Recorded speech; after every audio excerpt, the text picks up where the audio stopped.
So now, so let's see.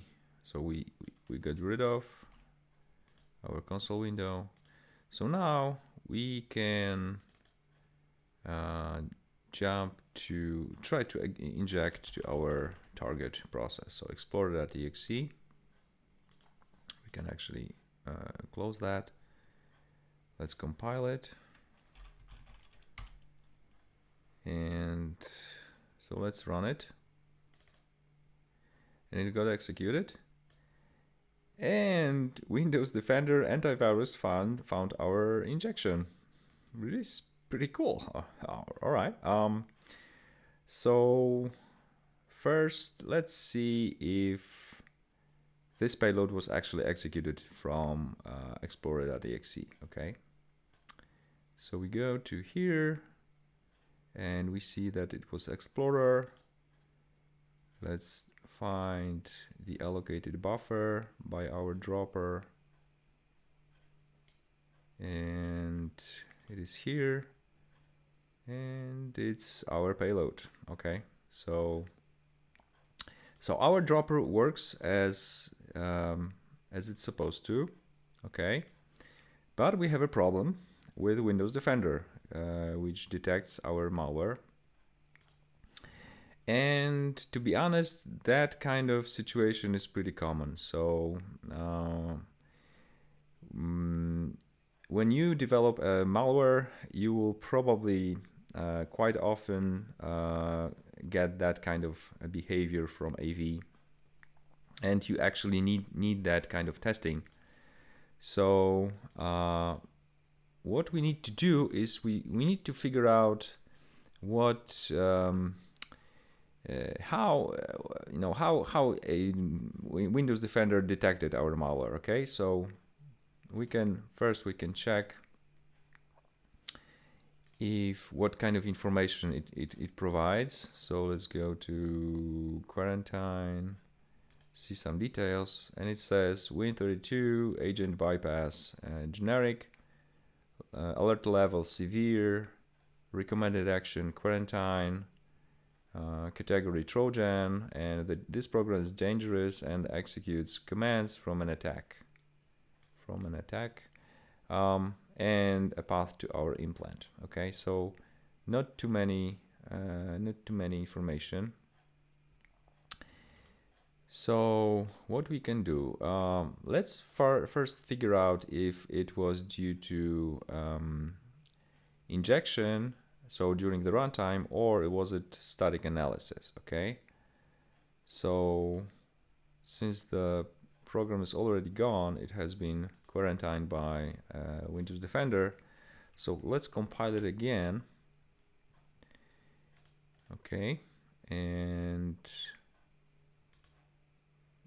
let's just copy this, okay, to somewhere to the C drive and see what happens. And Windows Defender detects that implant. So it means that probably detection is based on static analysis. Okay, so not runtime. AV is not does not see the injection, but based on static analysis, it flags that file as malicious. Okay, so let's go back to our project, and okay, so if you might recall from functional call obfuscation chapter, I told you about that kind of technique. It's pretty common in AV industry. So we need to change some our source code and get rid of some static function calls. So we need to change our import address table. And the most common detection is that AV are looking for these combinations of calls. So virtual alloc ex, write process memory, and create remote thread. So let's get rid of them and use the pointer instead of direct calls. So let's start with virtual alloc. So we go to MSDN, paste, we take this function and let's see, it is Windows, it's kernel 32, so it's implemented there. So we scroll up and add this here, paste, and we win API a pointer. Okay, so that's the first function. Now we go with the second one. So let's go back and write process memory. So we copy this and check the, yeah, it's kernel 32. We scroll up, we add it here, and win API pointer. Okay, let's save it. And the last one is create remote thread. So copy. And we go back.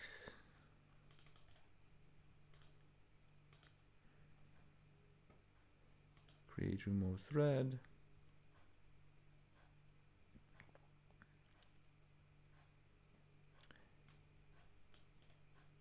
Copy. And it should be kernel 32 as well. Yes.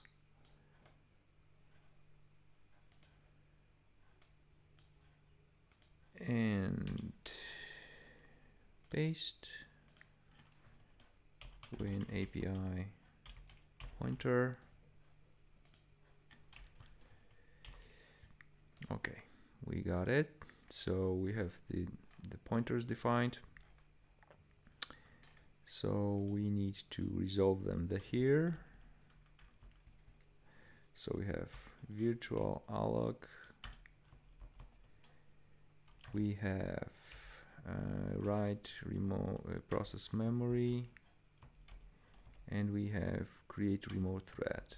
Okay, so we need to get proc address with get module handle to kernel 32.dll and with the function name. So let's copy these, copy, paste, and we need function names.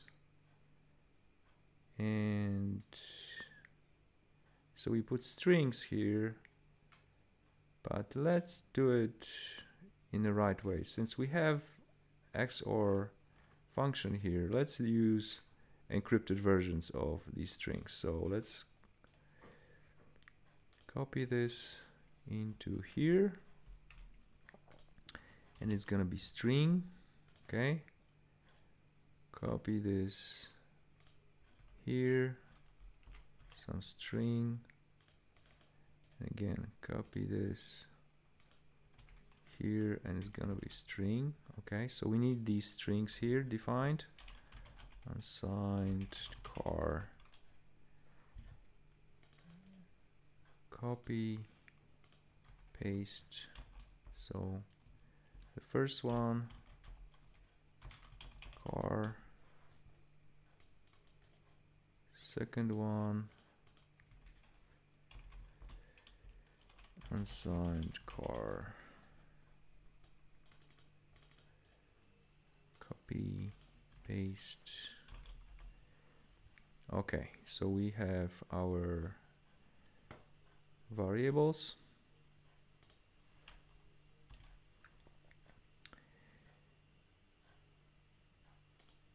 And now we need to decode them. Okay, so let's take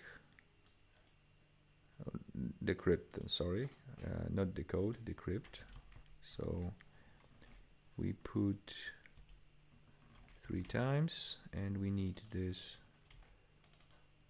here, here,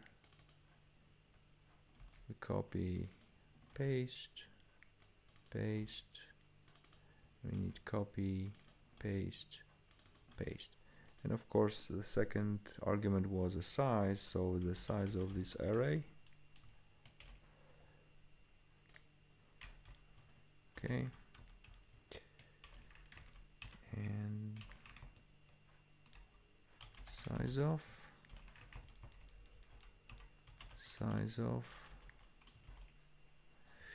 okay, let's save it. So we have these, we decrypt them, then we resolve the addresses, and then we need to use these calls here. Okay, so pointer, pointer, and pointer. Okay, now, oh, the key, so we need a key. There's a key which is also used in main function. So let's remove that and make it a global variable. So let's move it here, paste. Okay, so now the key is available. So we're gonna be using the same key for both the encrypted characters, encrypted function strings, and for our payload. Of course, you can use different passwords. That's okay, and even a dedicated password per string. That's also fine. So now we need to generate these strings. So let's go to Python, interactive. So it's XOR, our function name, which is this one, copy, and our password, which is here, copy, paste, and we can't use that, so there should be a function called print ciphertext. So we copy this and we just reformat the output. So here's our first encrypted string. So we paste it. Then we use the second one, write process memory, and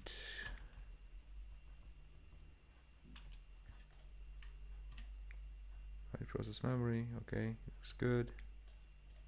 Copy, paste, and we use this one as well. So copy remote thread, and yeah, looks good. So we copy this, paste it here. Okay, let's reanalyze again. So we have our strings, encrypted strings here. These function names get decrypted here. Then we resolve the addresses, function calls, and then we use these pointers. Okay, and key is here, which is there. Okay, it looks good to me. So let's try to compile it again. Let's exit Python and compile it again.